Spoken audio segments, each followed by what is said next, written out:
equipment necklace. 2017. It's so fun. It's so cool. I do too. Dogs are. They are. 1,000.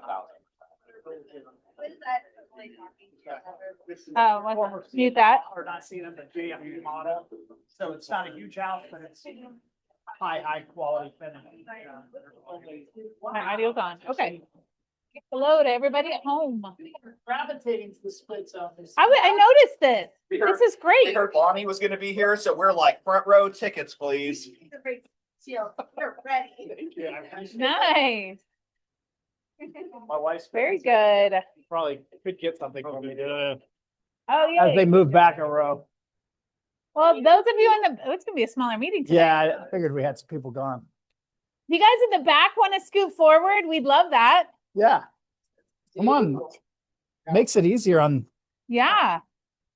We're gonna get all, close and stuff.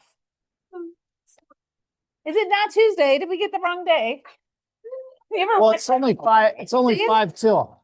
No, it's not. But that's the. I know. think they go. I'm kidding, obviously, but it does make you wonder. Right day. I think we'd have Cedar move it to like 5 after. Right after, in about a week, it'll be on Right. time. Yeah. We need, yeah. I look up there and I see it, I go, I'm too big to stand on Yeah. that thing to move it. I don't know how Caesar does it, but he does do it. It's up there. Why? Yeah. But I can You still wouldn't reach it. That's right. That's right.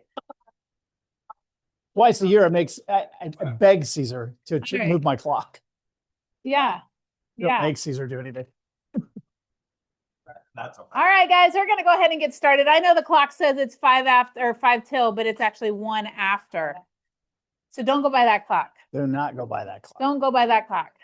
All right, we're gonna jump in and excited for today. It is Tuesday, whether we realize it or not. Some days I was like, what day is it? Where am I going? What am I doing today? So it is Tuesday. It is team meeting. So we're gonna do this thing.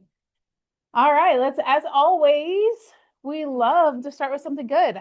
I love this part of our team. This might be one of my favorite parts of the team meeting. Let's just do that the whole time. Let's just do this all the time. Let's talk about good stuff. What is going good in your world, Tim? I had so much fun Saturday night. Last year, I had some family stuff and I couldn't make it. I was super bummed. And this year, like I got to sit with Ron and Teresa at the very beginning, and I was like, "Hang on, I'm going to go just kind of mingle a little bit." I think there was only like 3 tables that I didn't quite get to. But there was it was so cool just talking to our agents outside of the office and their spouses or significant others. We have just the best people, and I loved having it at Creekmore. They took really good care of us, I felt like, and it was a blast. I just really enjoy our tribe so much. Yes. Saturday was so fun. So thank you all for Yeah. whoever put all the effort into that, culture committee or you guys or Amber, or that was really a blast. I really enjoyed it. Yeah, Amber definitely took the lead on that one. So hopefully she Who was there Saturday night in here? Was Creekmore okay? What'd you guys think? Good facility? Yeah. Yeah. I mean, Size? the Mexican restaurant was nice too. I missed it, but I am sure it was. It was a nice upgrade for us. It was a nice upgrade. Yeah. We didn't have any extra guests that weren't invited joining our party, which happened to us last year. That happened. Yeah. Well, I enjoyed the party too. Hopefully you all enjoyed it. I think Ron Ziegler enjoyed himself. If you haven't met Ron, he's the one at the end that won the last raffle, one of the last raffles. He's an agent with us. He's married to Was Teresa. that Ron? Huh? Was that Ron? That was- Yeah, Ziegler. Okay. Ziegler. Teresa, yeah, Teresa says, I haven't seen that side of him. She's like, that's how he is. So I thought that was cool. See, that's how you get to know each other a little better. He was like quiet and reserved and Yep, apparently not. So if you didn't make it this year, we missed you. You were missed, and we'll do it again next year. Yep. All right, what else? Who else has got something good? Something good to share? After the Chiefs performance, guys, we need something good. No January playoff games. Oh, is that good? That's good. Good for me. Sorry, Tony. I want January playoff games. On the road. On the road. Tony doesn't have to be out in it. Tony, why are you so strong? I mean, maybe not that everybody knows why you have strong opinions about the Chiefs and all of that. Because you do what with the Chiefs?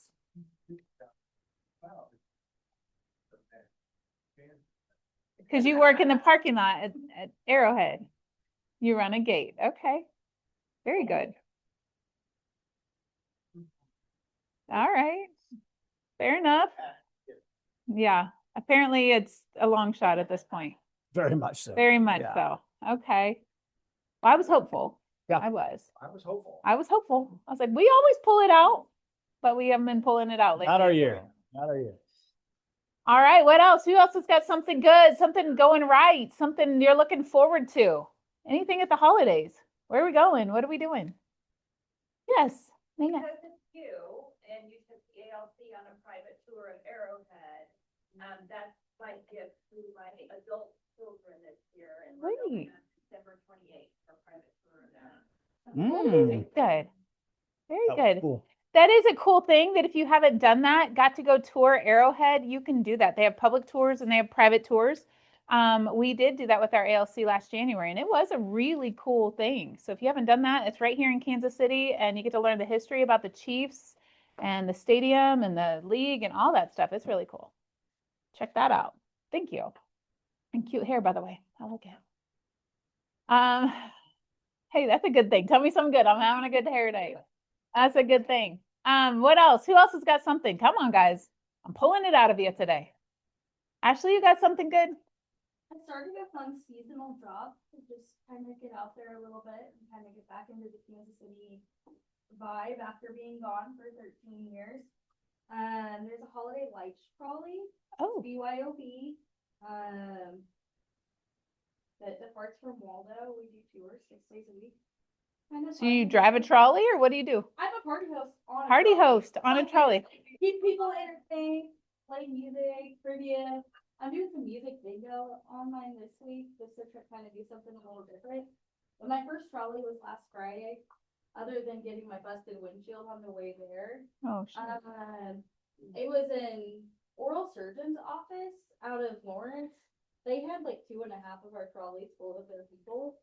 So I had 2 oral surgeons and like a third of their office on my trolley. And they all know I'm a real estate agent. They all know my name. All right. I love it. We kind of do an intro when we get started. And then you're sitting on a trolley with people for like. So you had a captive a couple audience. hours. So we Don't let them off. So we were all chatting and stuff. So I thought I working on Kansas license, but Yeah. nobody's looking to buy right now out of that group. So Okay. perfect. Nice. So kind Very of something good. different and a nice way to meet people. Yeah. That, Cool. that maybe I wouldn't have a chance to before. Very good. Very good. Lonnie, you got anything good? Yeah, obviously the Chiefs lost, so we're probably not going to the playoffs. That's okay. We can live with that. I had fun at the Christmas party. I got a chance to bounce around. I didn't get to everybody, of course, but my voice was shot by the end of the night. That's usually a good sign. And I wanted to share this. This is not a positive thing at all, but most of you guys know Erica Manil in our office. Who knows Erica? Yeah. Okay, been around a long time. She started off as a tenant of ours. Then she started working for our team probably 10 years ago. Then she was an agent on the team. And then she's like, hey, I can do this on my own. I'm like, no, you can't. And she did. Yeah. Caps every year. So she's, if you know Erica, she's a free spirit. We'll say that. And that's what I like about her. Her husband is in bad shape. I mean, just really bad shape. This all came about here very, very quickly. He's very young. None of this makes sense. But this is Erica's number, 816-503-2549. Those of you that know Erica, drop her just a text or something from, a Southlander, because I'm getting kind of updates every 48 hours or so. But it's a difficult road ahead for her husband right now. Wow. Without going into details that I don't understand anyway.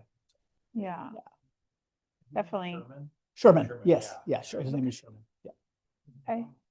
I appreciate that. And that is one thing that I do really love about our office is how we can come together and support each other in times of crisis and trouble. Another one that could probably use a sweet text or a nice, hey, thinking about you is Chris Bradley. She's had some surgery, unexpected surgery lately, and she's recovering from that and gearing up for another today, gallbladder surgery today. But anyway, none of that's fun. And we love Erica. We love Chris and appreciate them. And, you know, if you don't mind, just send them a thinking about you, praying for you, or whatever comes to mind, just to, you know, just a text to say, because sometimes when you go through that stuff, you kind of feel alone, or you can feel alone, and feel like you're going through that by yourself. But it's cool to know that other people are thinking about you and lifting up your family in that time. So, all right, last chance. Anybody got something good you want to share? Yes. My oldest turned 16 today. All right. Good luck. How's the driving thing going? Are we driving yet? Thankfully, he is not interested in that yet. so Okay. We'll go from there. Okay. Yeah, it'll happen soon enough. Yeah. All right. Well, that's exciting. Happy birthday to him. All right. All right. We appreciate our preferred vendors. We appreciate your support throughout the year. Kaufeld, come on up, Lisa. We're excited. Lisa, give it up, Lisa. Lisa and Kaufeld provided all the door prizes for Now us. there's the other- cash draw. Yeah. Well, no, really just a couple things. Reminder about holidays. Thursday, Friday, Christmas day after, we're closed. The 24th, Cass County's closed. Kind of be aware of all those when you're trying to get your people in before the end of the year. It always happens. Everybody's like, oh, we better get in before the end of the year. So keep that in mind. The other thing, after last week's conversation about seller fraud, vacant lands, vacant homes, those types of things, there was a couple of questions like, how are these fraudsters finding this information out? A lot of it is just through public obituaries. So it's really easy for somebody to look at the obituary in some state, some county, somewhere and determine that, oh, this person is not showing any relatives or any, you know, it's very easy to find those types of things. So that's kind of how the fraudsters are so, it's so easy for them to get that information. So just wanted to give you that little tip. Thank you. Yeah, wire fraud, check fraud, seller fraud, all the fraud, Crazy. fraud. I don't even know if that was actually Lisa. All right. Identity theft. I mean, it's a whole thing. So be careful for all of it. All right. Todd, there you are. You're sitting a little closer today. Come on up. Let's put up the Todd Ranson. The rate adjuster. Yeah, the rate adjuster. There we go. Yeah. All right. So big day today and tomorrow, right? Fed meeting.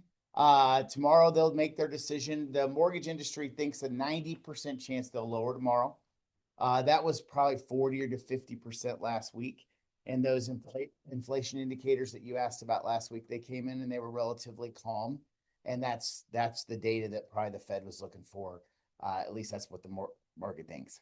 If they don't lower tomorrow, that won't be a good day. That'll be ugly because anytime the markets get surprised by data or surprised by what the Fed does, that's not good. Okay. So more than likely what's going to happen tomorrow is they lower the quarter, then banks will start to lower what they loan you and I money for. The interest rate will come down.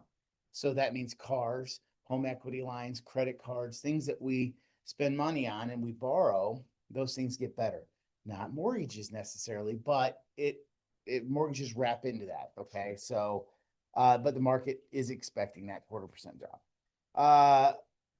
On a non-positive note, Matt's not here, but he would tell you, sometimes Matt talks about life insurance. A client of mine, 40-year-old male, military active, gets killed in a car accident 4 months ago. Terrible. Has teenage kids and all that. Shortly after, his wife diagnosed with cancer.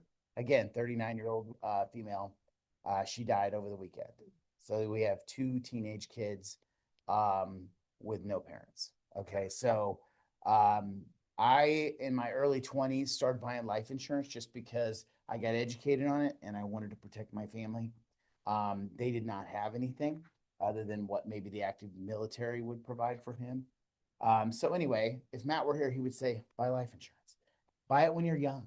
Because guess what? When you're young, you have a long way before you die, according to the actuary tables. Therefore, it's cheap, right?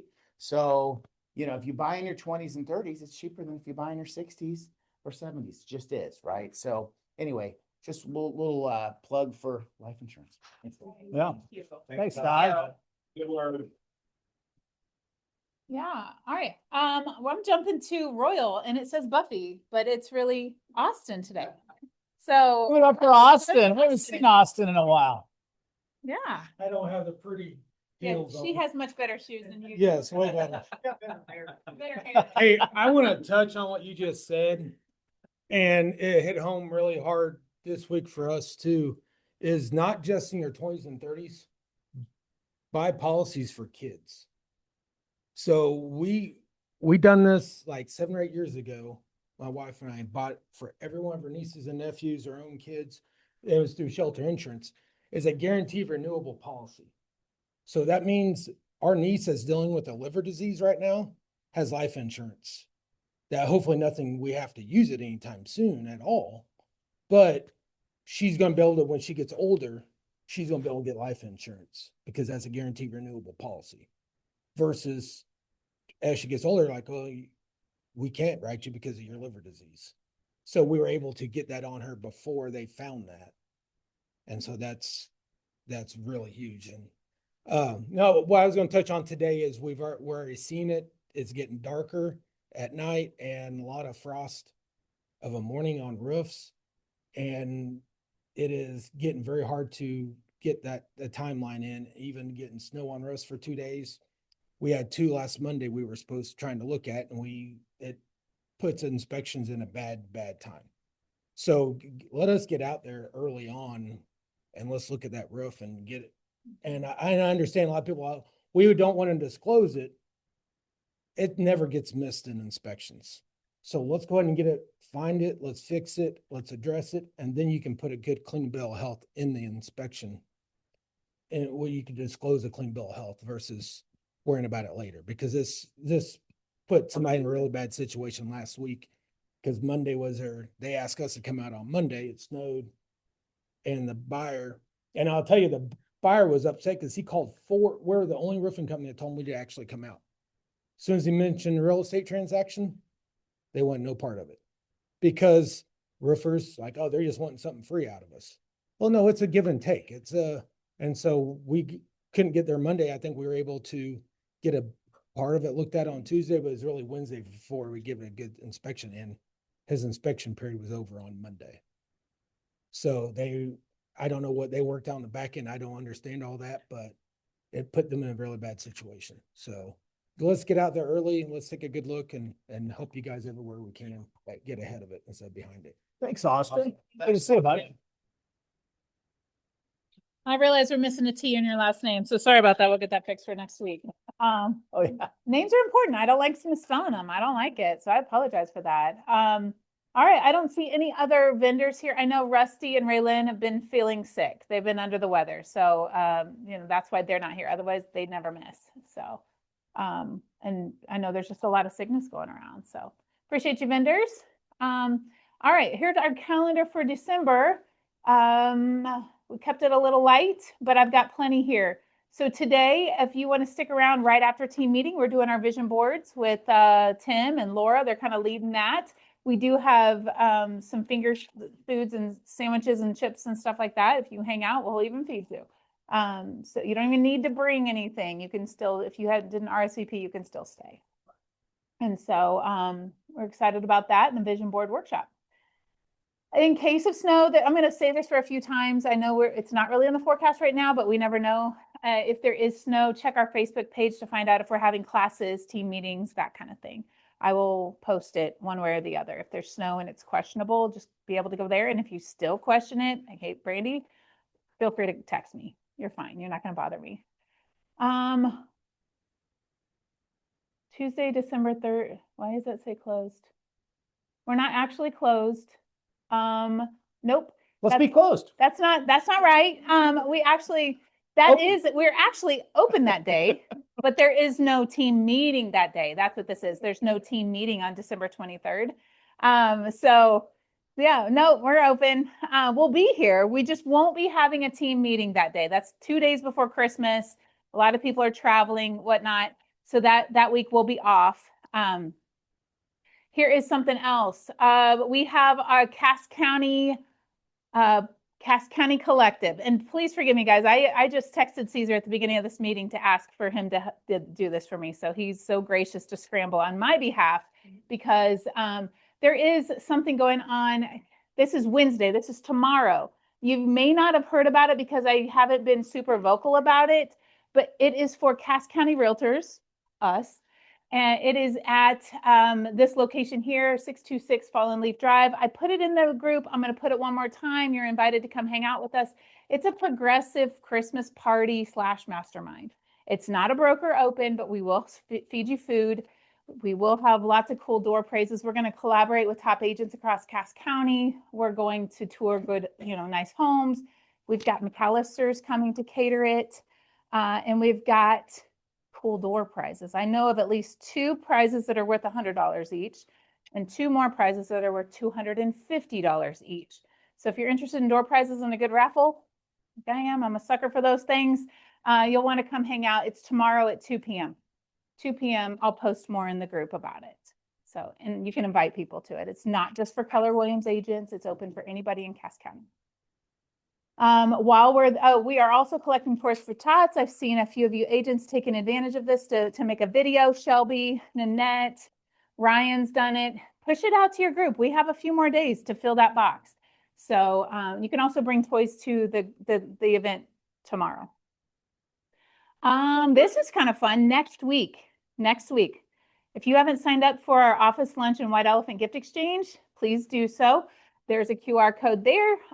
You can also, I'll post this on, after we get out of here, I go back and I post all these things in our group. But you don't have to participate in the White Elephant gift exchange if you don't want to, but it's always a good time. A lot of stealing going on and trading and swapping and scheming and all the things. That's next week after team meeting. So there will be team meeting next week followed by lunch. So everybody got that. White Elephant, great idea. The White Elephant gift exchange, something valued between 15 to 20 bucks. It could be something funny, something goofy, or it can be something serious, something nice. You decide. White Elephant means anything to different things to different people. You do what you want to do. Also, I will say there's a $5, we're charging $5 for the lunch, just so we were going to do a potluck, and I think it's just easier to charge everybody $5. We'll have it catered. I believe it'll be a taco bar, nacho bar, something like that. So it'll be a good time. Don't miss this one. Don't actually bring an elephant. Well, yeah. Or a Don't bring it up. goldfish. Yeah. That was Jake. Didn't you bring a?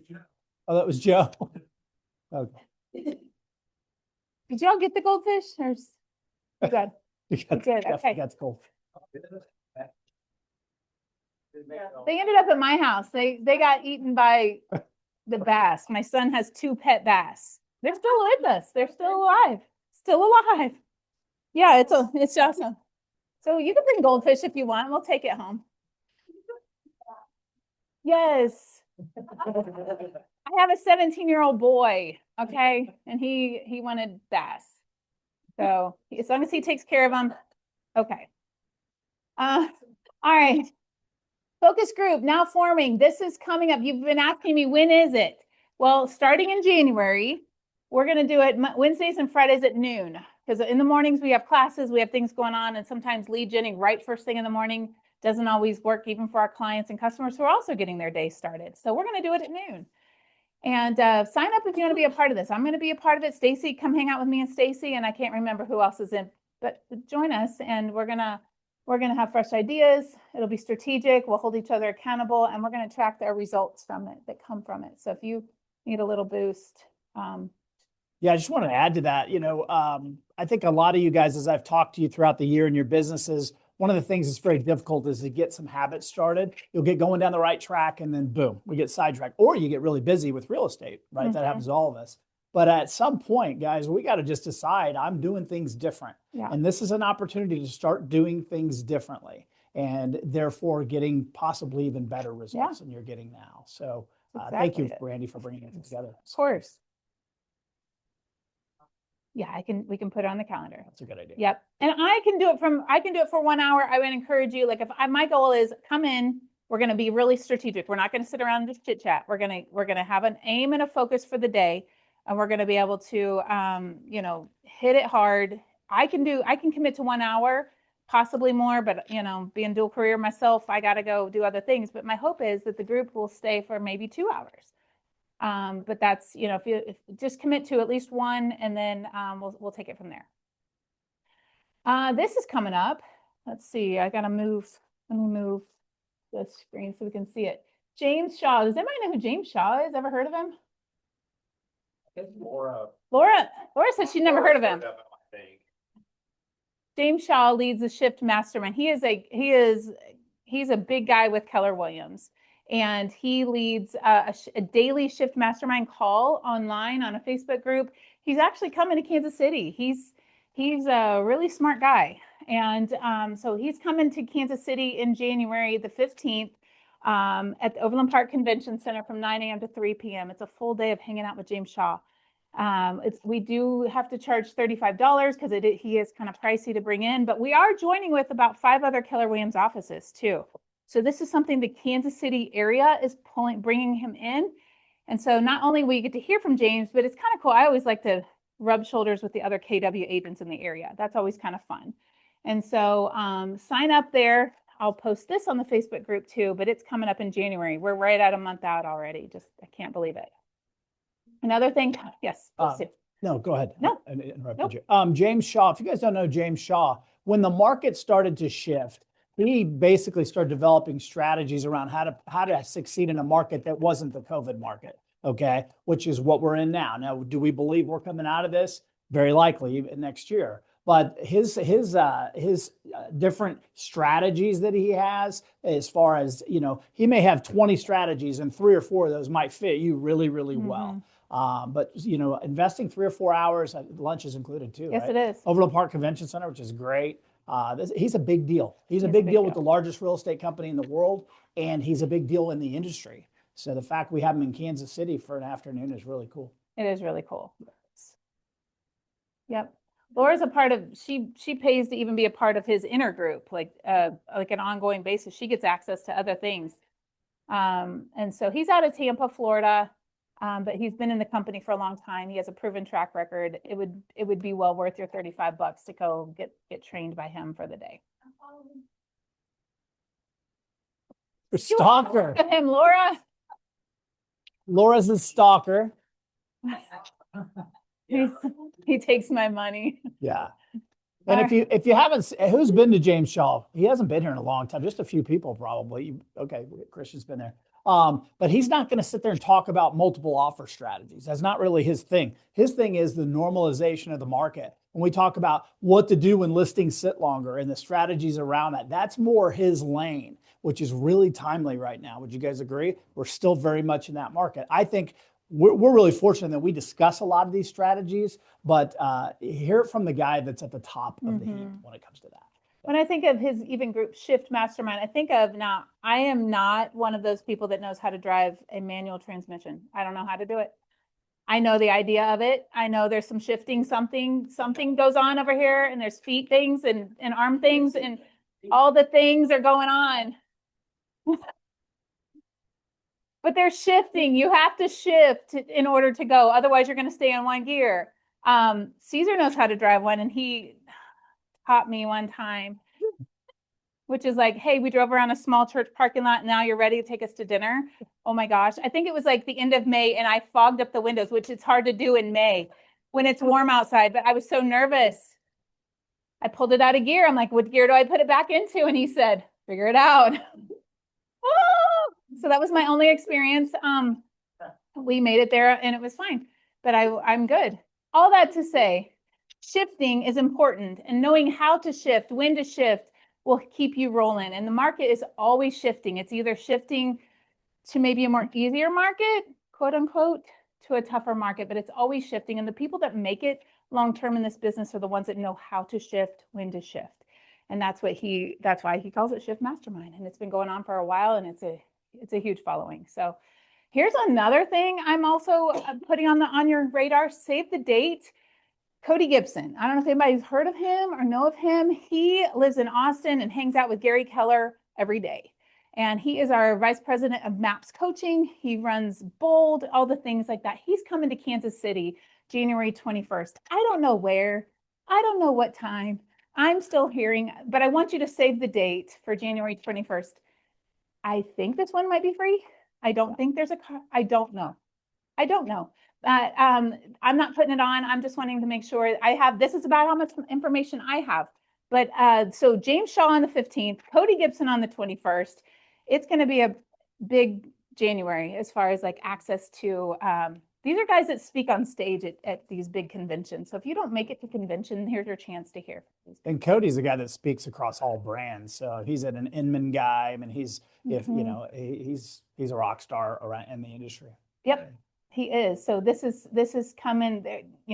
They're touring the country, him and Jason Abrams, and so we get Cody on the 21st. I'll keep you posted. When I know more, you'll know more. All right, finally, I get a break. All right, Darren, our friendly broker. So you make me follow James and Cody. Yeah, and Darren Jones. Appreciate that. Yay, broker Darren. Yes. So Brandy makes me come up here every week and say something, so I have to dig and Yes. first thing I wanted to mention, and you have a page, that's just three parts of our seller's disclosure. And there are sellers who feel like, oh, I never occupied the house, I'll just not put anything on the disclosure. Flippers are the same way, and they know more about the house than anybody. Right. So we don't see it very often, but I thought we should probably, I'm not going to read it to you, but these paragraphs that I put out, you should read those. It discusses what the seller is supposed to do. They only have to say what they know about. It tells the buyer that this is not a warranty. The seller is telling you what they know.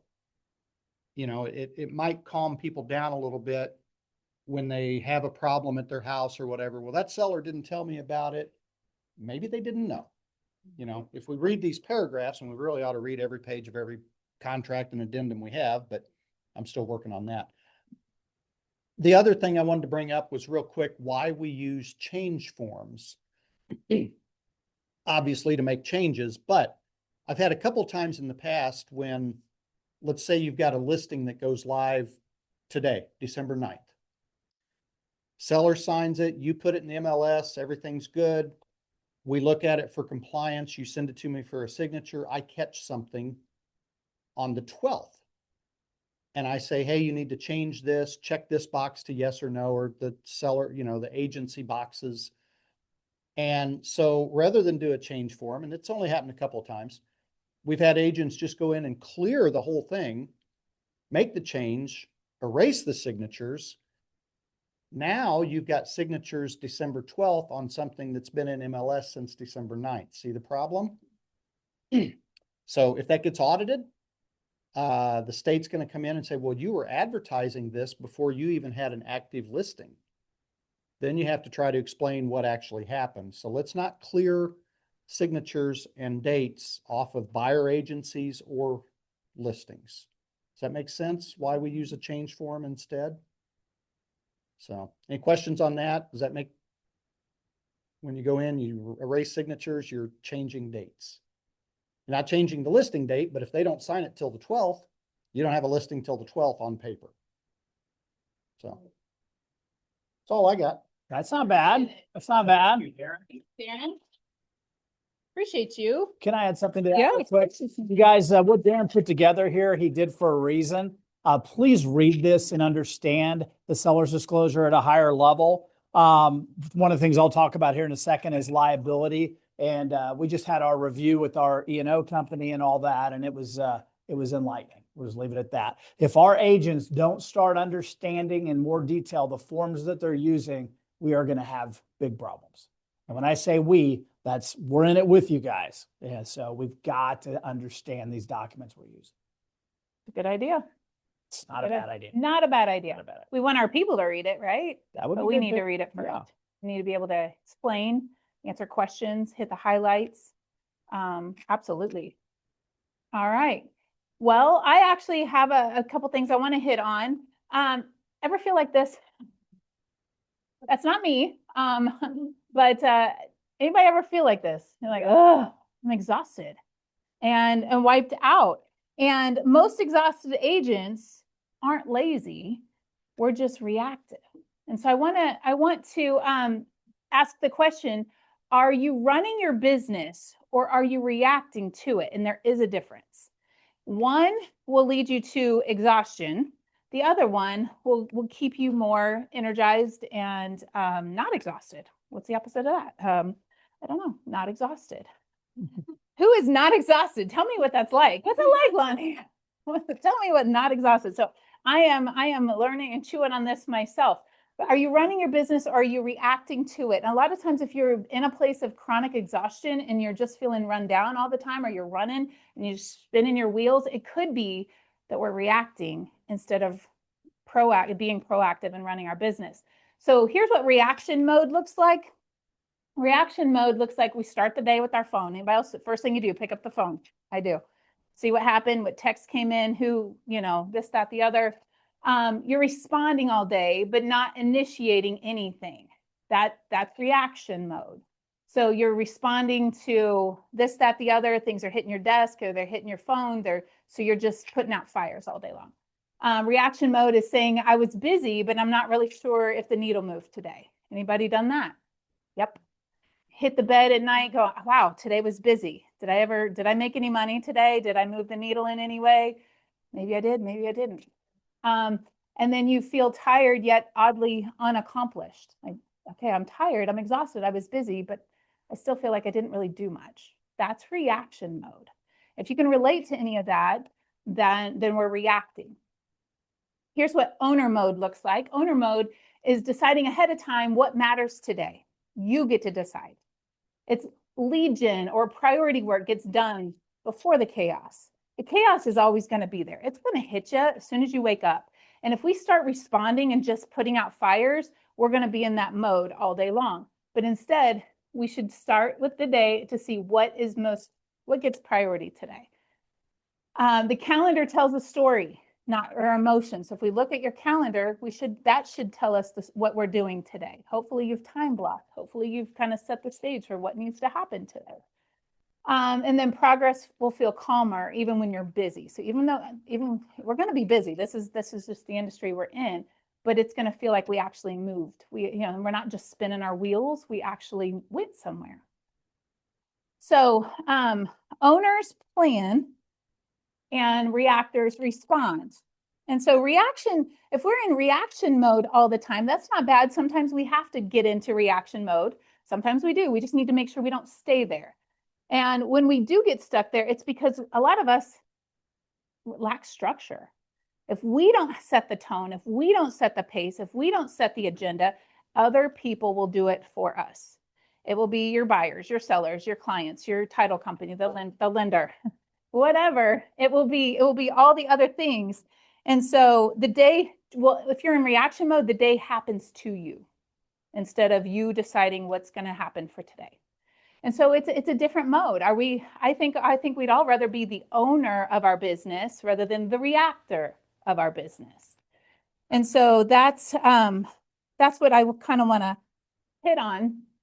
Reaction mode keeps your nervous system on all day long, and that's exhausting. When your nervous system is just on high alert at all times, you will be worn out by 7 o'clock at night, ready to just fall over into bed. Because your brain never gets a break because you're constantly just switching from tasks. And they've done studies on this about how exhausting it is to make decisions. And we are making decisions. I can't remember how many multiple thousand decisions we make every day. We don't even realize it. But your body is well aware. It's happening to your body, these things. And so reaction mode, so this is all ways to avoid burnout, avoid just being exhausted all the time. And so a couple more things I just wanted to hit on. Most burnout isn't from doing too much work. People get burned out. And this is the time of year when people feel it. And so it's not because they're doing too much work. It's just they haven't been intentional enough. They've just been responding to whatever somebody comes to put on your plate. Whatever comes and falls in your lap or hits your phone or hits your desk, that's what we're doing. And I just want to encourage us as we approach 2026 that we become more intentional, taking more ownership of our business. We get to set the pace. We get to set the stage. We get to set our calendar. So what I would recommend is how to get out of reaction mode and into owner mode. I don't know, maybe there's a better word for it. But if you could own one time block of your day, if you start with one, I'm going to own this time block. Maybe I own the morning. That's mine, that I get to decide what happens. If there's emails, if there's text messages, ask yourself, can this wait till after lunch? Chances are it can. Chances are it can. And you just put it back at lunchtime or whatever, and then you can get into that mode where you're going to take care of business. But if you can time block and to own, even if it's an hour that you own, that you say, this one's mine. I'm gonna decide what I do, what is going to move the needle, and protect it. Maybe you reach out to one person, or you set one appointment, or you do one thing for the day. That will move the needle more than just reacting, popping here and popping there, being that Pop-Tart agent we talked about yesterday, where you're just popping here, popping there. And it's that's a good way to wear yourself out. So that's what I had for you today. Hopefully that helps as we're getting a plan for 2026. It's a great time to start now, because as Sandy Paxton, she's not here today, but she pointed out, she said, guys, I know we're looking at 2026. We're setting goals for 2026. We can't wait till 2026 to start. We're starting too late. We're already behind. We don't get paid right away, right? We get paid 60, 90, 120 days out. So the activities, if you want to get paid in 90 days, we need to be working now. 90 days, that's what, March? Yeah. Oh my gosh. Scary. If you want a paycheck in March, we need to be working today. We don't get time to really, we've got to always be working on our pipeline. Something to add to that we see and hear every day. You guys working with buyers and sellers. For example, you have a listing, maybe it's not going great. Does anybody have a listing that's not getting pounded right now with showings? We do. A lot of you do. Yes, I see them. But you sit there day by day and you get no showings, or you get a showing finally and the feedback's not great, and you stress out about having to have that engagement with the seller. Okay. You guys do that? Some people do. Like, you tell me about it. So the reason you're doing that is you're in reaction mode. You're not driving the frickin' bus. You're driving the bus. What you're doing is you're checking in with your sellers constantly. I don't care if I haven't had a showing in 3 weeks. The bottom line is I'm touching base with the seller. I'm not waiting for them to reach out and go, God, Branson, the market stinks. We're not getting a showing. Should we pull it off for the holidays? Instead, I'm leading out with, hey, by the way, here's a snapshot of the houses around you. I watch these pretty closely. Here's 2 that came on the market. And by the way, one of your competitors went to contract. That's providing value. That's me touching base with them. So when I'm engaging, I'm not waiting for them to reach out to me and be all stressed about it. I'm constantly controlling the narrative in the relationship. Buyers, a lot of you guys have buyers that are set up on search engines right now, right? Annette, we have a few, right? And maybe the right house hasn't come up and things like that. Do we sit there and wait till the right house comes up and they call and go, Nanette, there's finally the one we want to see. Can we set it up for tonight? Or do we constantly check in on them and go, hey, seeing these houses kind of come on the market, doesn't seem like right now we're hitting any that are real attractive. Am I missing anything, or do you agree? Engage them during this process. That will make this thing a lot easier. But I think we set these systems in place. We get the listing, or we get the buyer on a search engine, and then we just sit there and wait.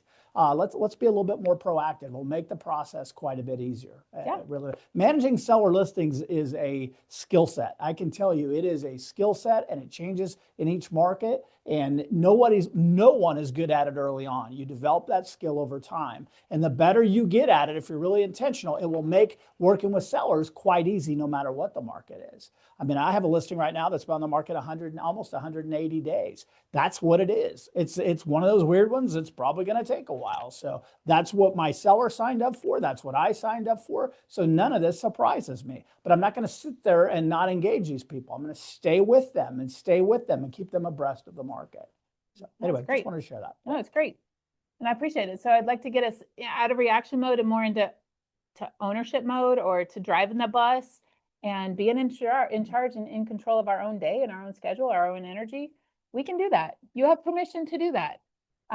In this industry, I feel like sometimes we have to respond to every whim of every seller and every buyer and just react. If they're crazy, we're acting crazy. If you know, we just tend to happen. It happens that way, but that's reaction mode. So let's learn to go, hold on. I'm a professional. I got this. I know how to do this. I'll lead you through.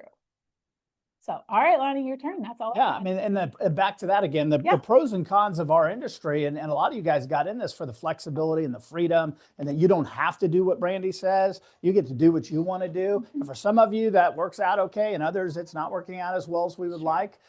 We've got to get some kind of structure in this thing, guys, if we want to be successful long term. Otherwise, you end up in this porpoising industry and business that can be exhausting, absolutely exhausting. Yes, So absolutely. something to think about. I've got like 5 little bullet points. Oh, thank you. I appreciate that. Hey, real quick challenge. You guys might want to do this during the holidays. I challenged a few of you to do it. I do it periodically. We have properties that come in the MLS that there's one in Belton right now that's multiple offers. That will go to a flipper. They'll fix it up and then boom, it'll probably come back in the MLS in 90 days. Does anybody know what house I'm talking about? This 125,000? No? You know which one? Huh? What? I can't hear you. What? I walked that house day one. Yeah, it's a little rough. Okay.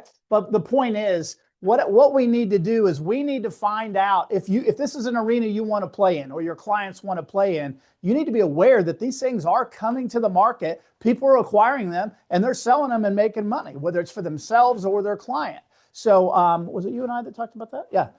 You go into Harrisonville, Pleasant Hill, Archie, Adrian, these rural communities, do this exercise. Go find the lower end sales that have taken place. Go back 12 months, 18 months, whatever you want to do. Maybe you use Harrisonville under 150,000 and look for the solds. Go to the lower end and you'll find the ones that really need work, right? And then quickly look at the MLS history and see if that came back on the market. And you'll see a bunch of those where somebody picked it up for 70, turned around and put it on the market for 195, okay? Now, we don't know what they spent on it to their $70,000 house. We don't know their whole budget, but what you will see very quickly is there are opportunities out there. Somebody's taking advantage of those. Now, whether that person made a nickel or not, I have no idea.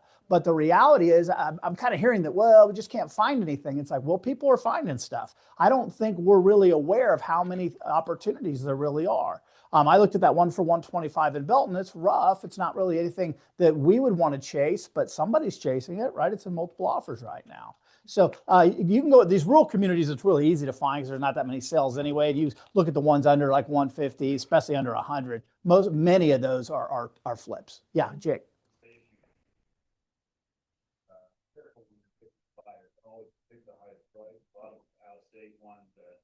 Tend to come back to the market, especially a lot of ones from like California. I've actually picked a couple of those up where they went back to the market and came to be on the second or third offer. Because the first two, they did 150 and then inspections, they come back to 115.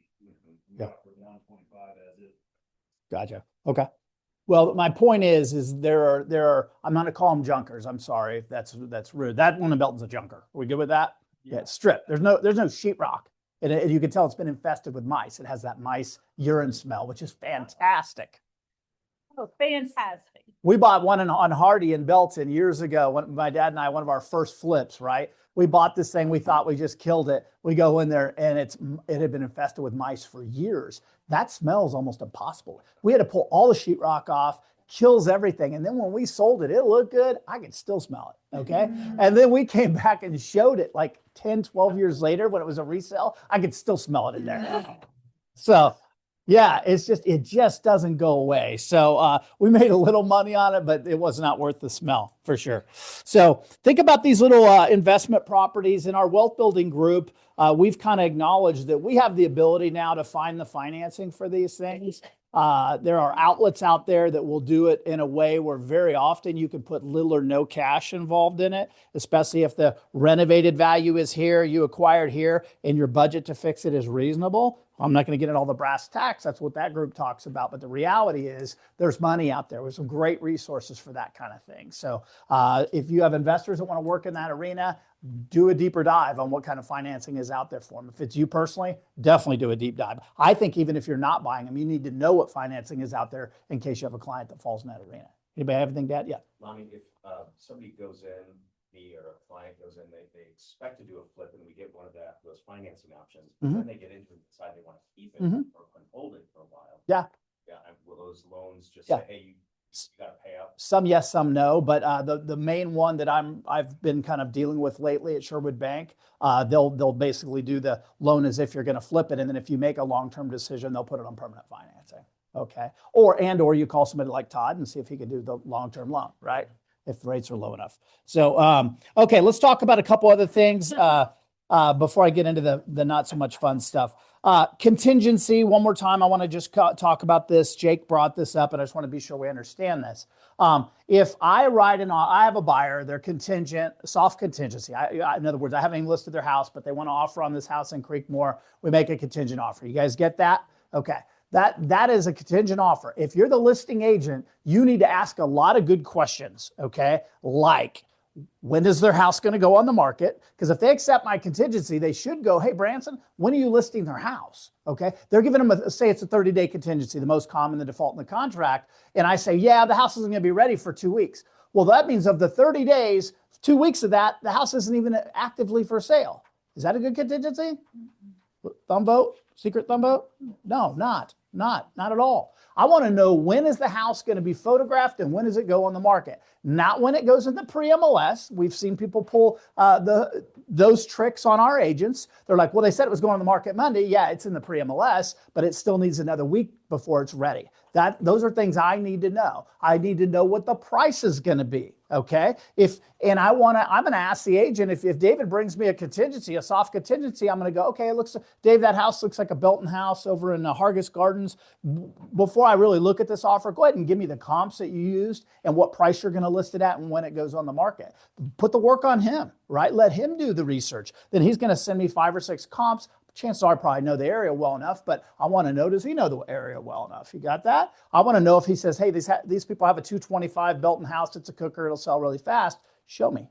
Okay. Show me that it's a good contingency for us to take.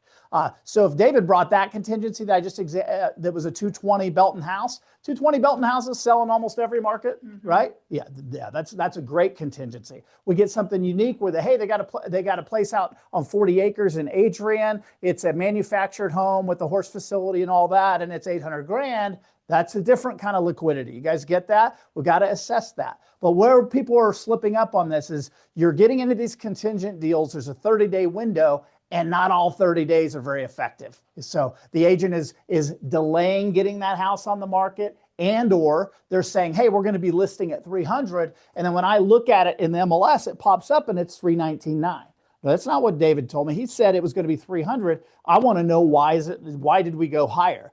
Part of what I accept is the terms that you sell me on the contingency. You guys get that? That's part of the deal. But if you don't ask the right questions, you really are not going to get the right answers. You guys understand how important that is? Okay. And if you're on the buyer side, think of it as you're trying to sell them a bill of goods. Prove that it's a good bill of goods. Okay. On the seller, when I'm representing a seller, I want to be convinced that it's a good deal for my people, that it has a high probability of performing. So I'm going to hold you to that. I want to know when it's going on the market. I want the comps. I want to know the price. And by the way, we've even seen situations where our agents accept contingencies, assuming it's going on the market. It's a for sale by owner. You want to do those? Go ahead. But that's not advisable. Let me put it that way. Has anybody ever done that? For sale by owner on a contingency? Yes, you have. I didn't mean to look at the person that just did it. So anyway, by the way, the deal's working. So who knows? You just never know. So understand the front end deal of the contingency. When's it go on the market? Who is it being listed with? That's important too. Is it being listed? No for sale by owners for the most part. The price. I kind of want to know the motivation of the buyer too. Is that buyer going to take the steps necessary if they say, hey, we're listing it at 350, here's the comps.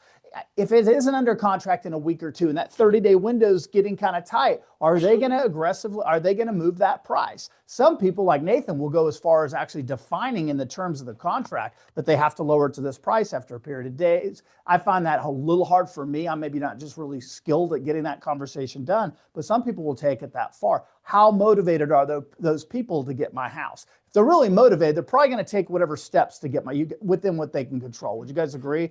And I'm not talking about just liquidating their price or anything like that. That's really important. When David sends me the data, when I say, hey, send me the data on that Belton house, I'm going to look at not only does it seem like it's priced right, what's the average days on market on all those houses, okay? So if the 5 comps he sends me, he's asked for a 30-day contingency, but I'm looking at the comps of these houses, and most of them have taken 90 or 120 days to sell. What's the likelihood of his is going to sell in 30? Unlikely, unless he's going to tell me, yeah, but theirs is the best, and then we're going to look at that in more detail. So all those things are really, if you want your contingencies to have a high probability of firming up and performing, these are the things that we have to do. But what's happening to some of you guys is you're getting off to a crummy start because you didn't ask the right questions from day one. You didn't know for sure when it was going on the market, with who it was going on the market, and so on and so forth. So your 30-day contingency, you only got to really use 14 days of that because they were jerking around getting their house ready and all that. Then guess what? The agent calls and goes, hey, we're going to need another 30 days. And that may not have been necessary had you asked the right questions in the first place. You might have deferred taking that contingency and leaving it on the open market. Again, when you take a soft contingency as a seller, you're getting in bed with that person for the next, say, 30 days. You have to expect that that's your buyer. And if you don't, you're going to be sorely disappointed because most of you guys in here will not show a house if it's in contingent status. You can, right? How many of you guys show houses in contingent status? Yeah, every once in a while, especially if you have a buyer that has not a lot of things to pick from. Like, for example, say they need a maintenance provided villa and there's one in contingent status. There's not that many on the market at any given time. I'm showing whatever I can show, right? But let's just say it was a basic, your people are just looking for an entry level Raymore house, raised ranch, split entry at $300K. There might be 20 for sale. I guarantee you're very seldom going to show the ones that are in contingent status. You guys get that? Big difference, okay? Acreages work the same way. We will see people sometimes show acreages that are in contingent status, again, because of the scarcity of how many are available in a particular area at any given time. Any questions on that? Stop me. Hit me. Yes? Seeing contingency and show for backup, and then I know pending is different than, I'm not, when would you check which? Yeah. box? Contingency means something has to happen for it to get into pending or show for backup status. Okay. That's the show for backup. Think of show for backup and pending right now for in the same category. Contingency means I got to go sell my house. Does that make sense? And there's 2 types of contingency. One we call soft, which is what we're talking about, where the people don't have their house under contract at all. In David's situation, they haven't even listed it yet. They're saying, hey, I'll get it listed by Monday at this price, and here's the comps. Therefore, I want you to take my soft contingency. David, if it were further along, David might send me a contingent offer. He checks a different box that says their house is under contract, and here's its closing date, and here's a copy of the contract. That's your contingent. The other ones are non-contingent decisions, whether you want to still show it in backup status or just put it in pending status. Okay, we can talk. Anybody good with that? You guys good on that? All right, contingency. We're still seeing contingency because the market, as it normalizes, contingency becomes a little bit more common. For those of you that have by the way, if you go into 2026 and you don't have a hot sheet, and a hot sheet is when you turn on your MLS. I know mine says hot sheet, and I hit it, and it shows me what's going on in Cass County at all times, okay? That's what I insist upon. Active listings, and they stay on there for, I think, 5 or 7 days. Pendings, contingencies, show for backup, expires, cancels, love those, solds, price changes. Does anybody have a hot sheet going? Okay, if you don't have your hand up, stop and make that the thing. You will not do business without it in 2026. It is, go ahead. And you can set your parameters of what you want on your hot sheet. Yes. You can do that. Yeah. The things I just mentioned, Yeah. to me, those are the things I have to see to really know what's going on. But if you don't have a lot going on in your business, you want to watch the pulse of the market, just watch the hot sheet every day. You'll see new listings coming on. You'll see new listings coming off. You'll see things going to contract. You'll see price changes, lots of price changes right now, right? That's the stage of market we're in. So I would say hot sheet needs to be a part of your business plan for 2026. I came from an office that the one thing they really did well is the broker immediately said, what do you want in your hot sheet? The hot sheet it was something you pretty much had to have. Mm-hmm. And that was a good habit, as it turns out, to get into. And then I got addicted to it so much, I was looking at it multiple times per day, and it can actually be a little overwhelming. But, you say you don't look at getting MLS for a day or two, boom, you go to your hot sheet, you can see that listings that have come on since last time you logged in. You can see the stuff that went to contract. By the way, that helps you advise your buyers and sellers as to what you're seeing in the market. So hot sheet to me is a requirement. Okay, so if you don't have one, let's see if we can help you figure that out. Is that cool? Yep. Okay. I don't want to go to the bad stuff yet. I'll stop. I'll finish with that. Oh, the triangle. When's the last time I put a triangle out here? What's it? I never heard of this. Was that Christmas party when I threatened to bring this stuff out? Okay.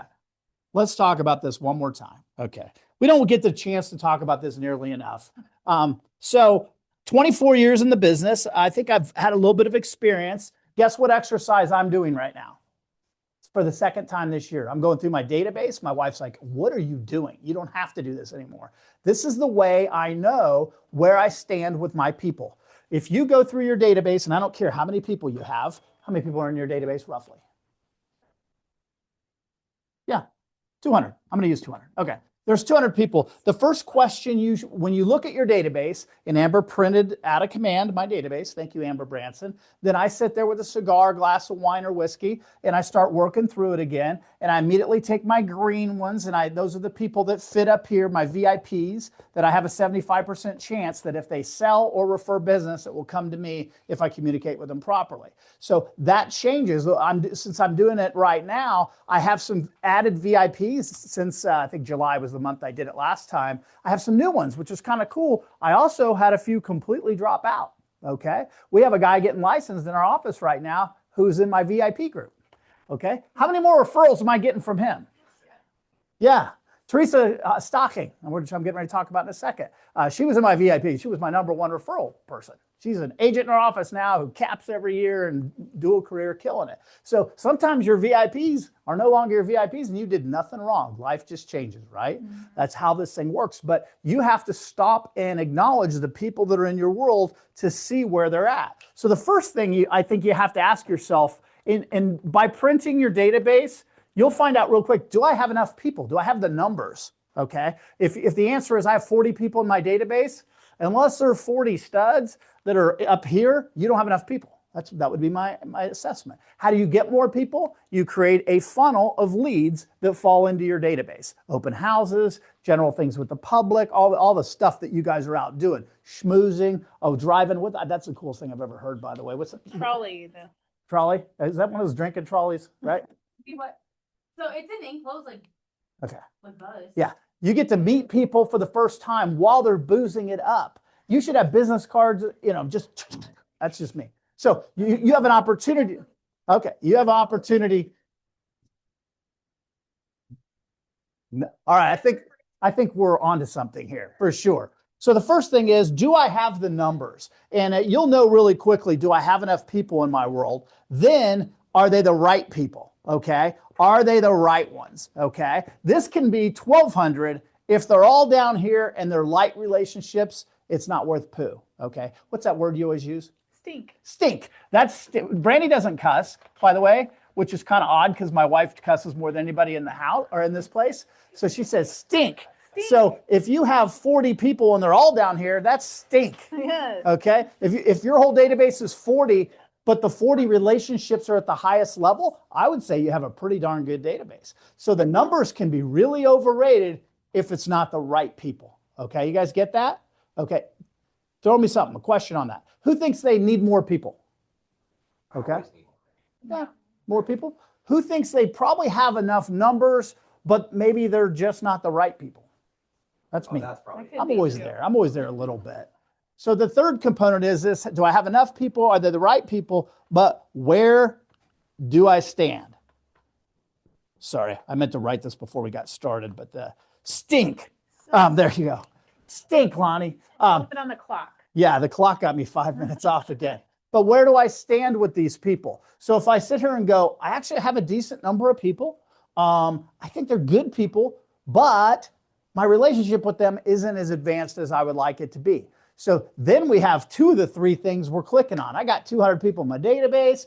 They're good, solid people. I just don't have that advanced of relationship with them. In other words, I have a few up here, I have a few in here, and the rest of them are all down here. General public's down here. You guys got that? That's the general public. Right now, we don't care about that. We will take the general public slowly and get them into our funnel doing lead generation activities. So these are the 3 categories. You kind of have to assess your relationship world. Enough people, right people, and then where do I stand with the people? So for me, all I'm working on right now is on my database, I go through the exercise. I use greens for these people, okay? And if anybody wants to do it with me, come on. I use, what is it, yellow or pink? Yellow Look- here. Yep. She's paying attention. Yellow here and pink Pink. here. Is that right? Pink or red? So I know red means stop, right? Caution, and green means money. Okay, that's kind of how we look at it.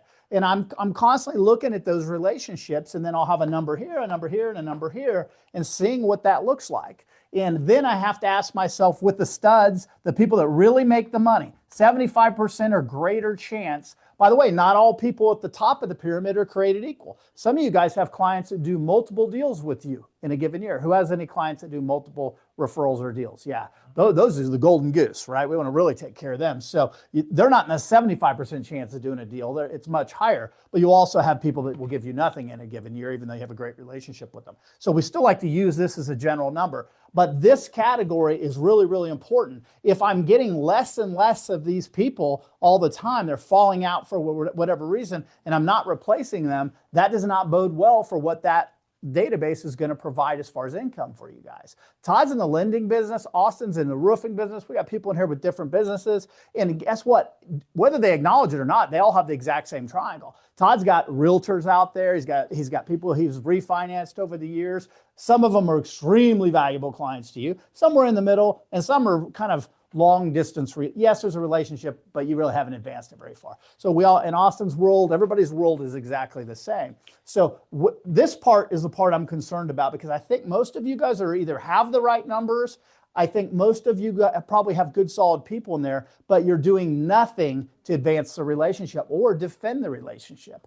If you sit here and tell me tomorrow, I got 200 people, I got the right people, but I'm really not going to work on that, then those relationships all slowly start to fall into this part and eventually fall out completely. So it's just how things work. Sorry about that. If you get it going at a high level, you have to defend it constantly by working on it. Does that make sense? Anybody have anything to add?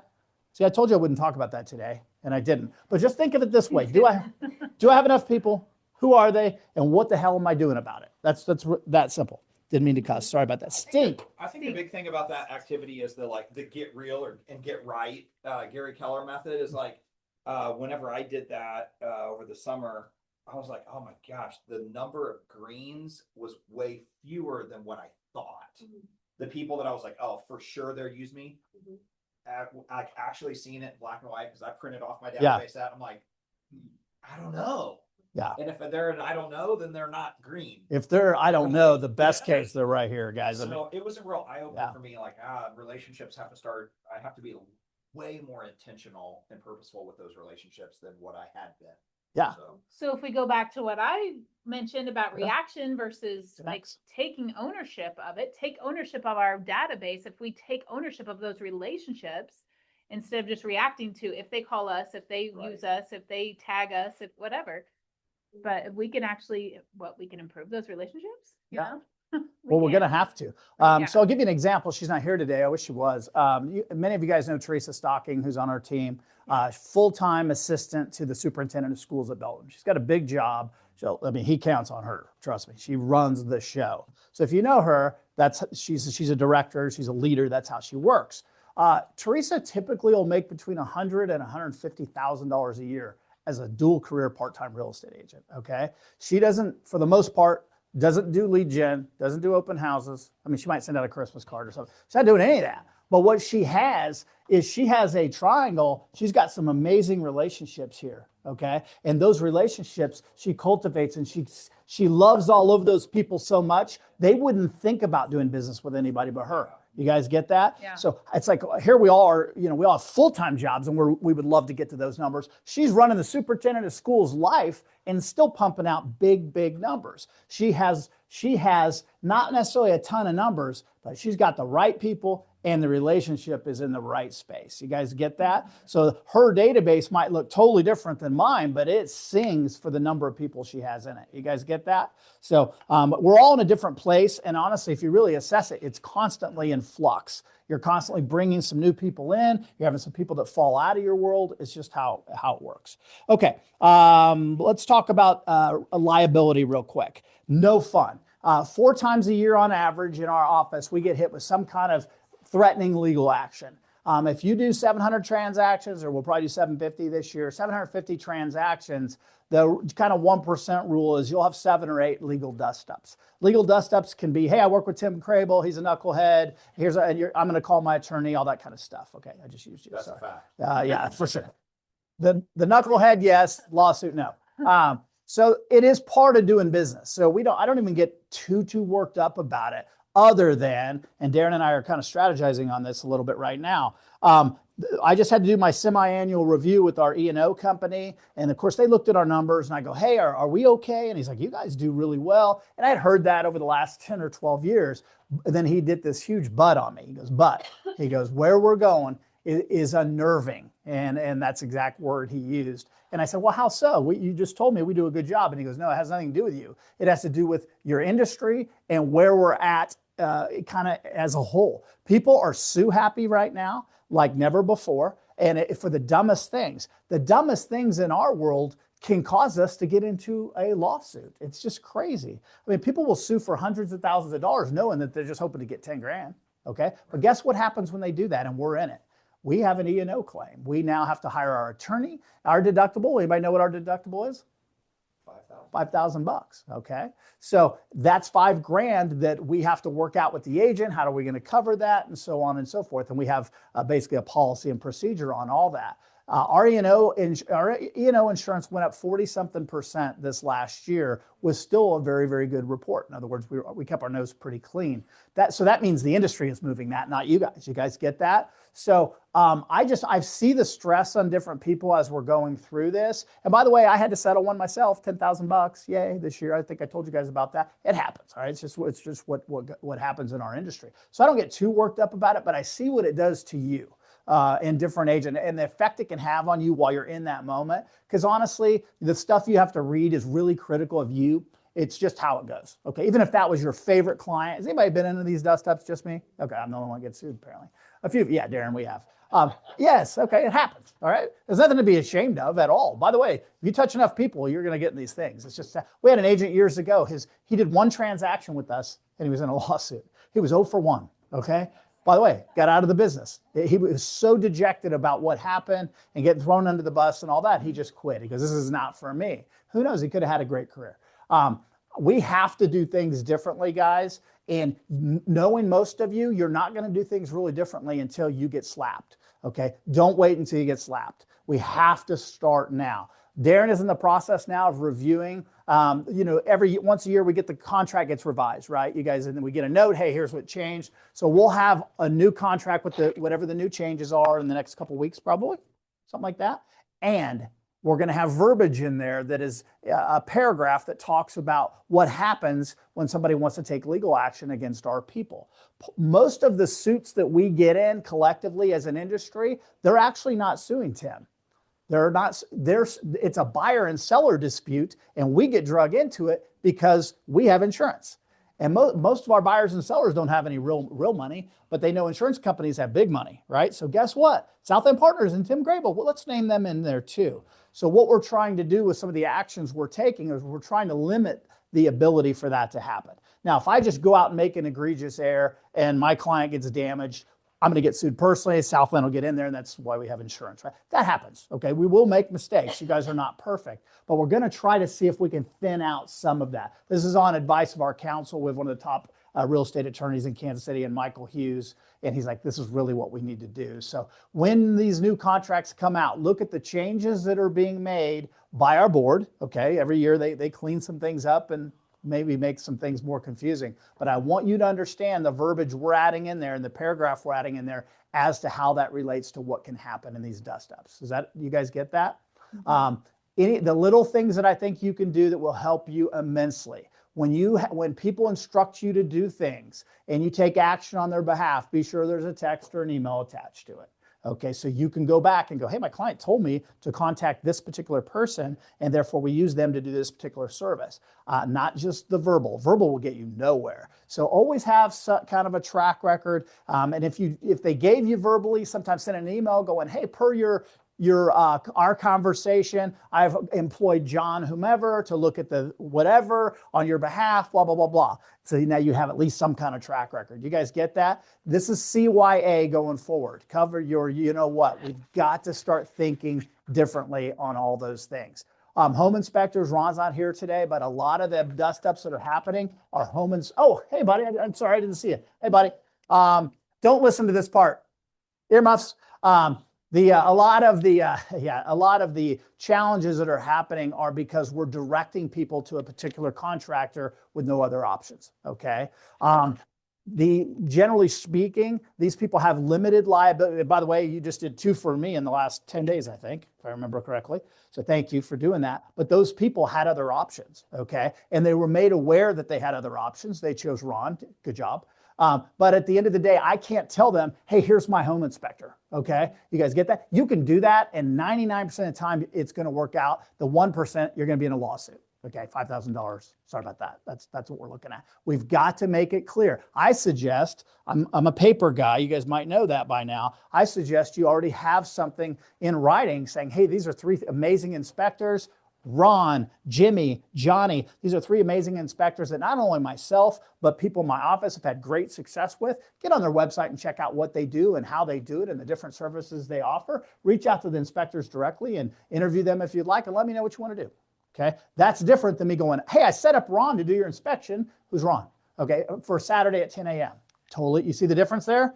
Okay, so let's say there's a problem with the house. And by the way, the inspector seldom ever does anything wrong, but guess what? They're going to throw you under the bus for not catching something, right?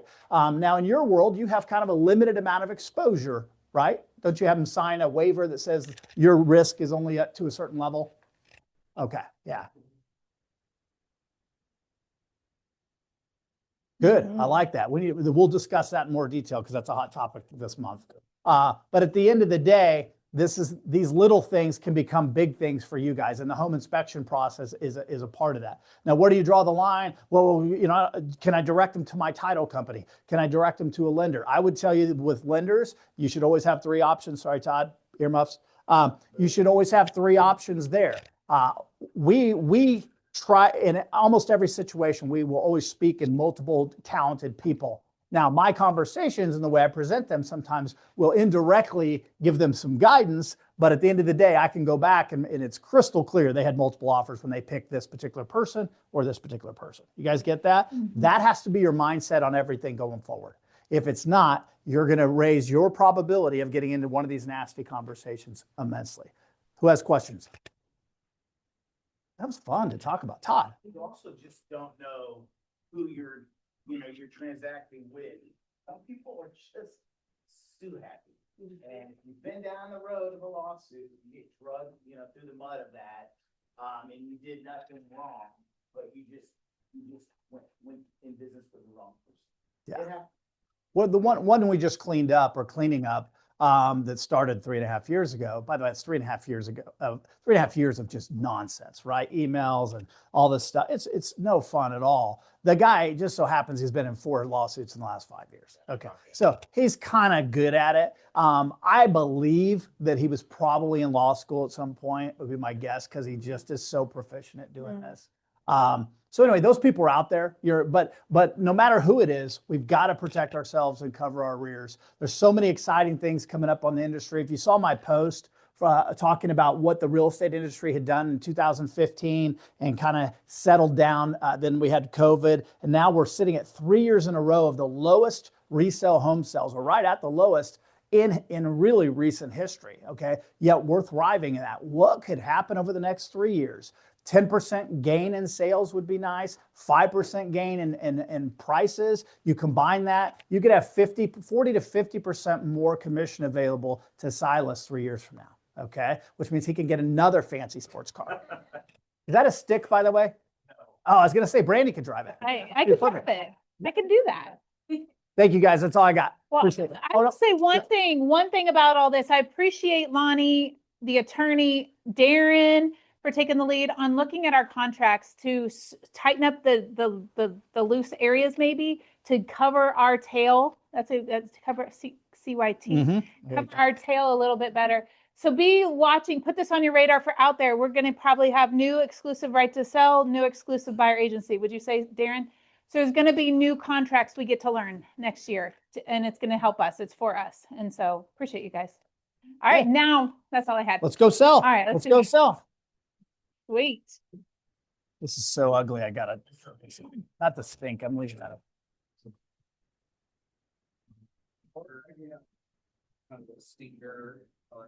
Stinker. Stink. What's that? We're learning about. I said, Oh. Brady has a mother stinker, son of a stinker, he's a stinker.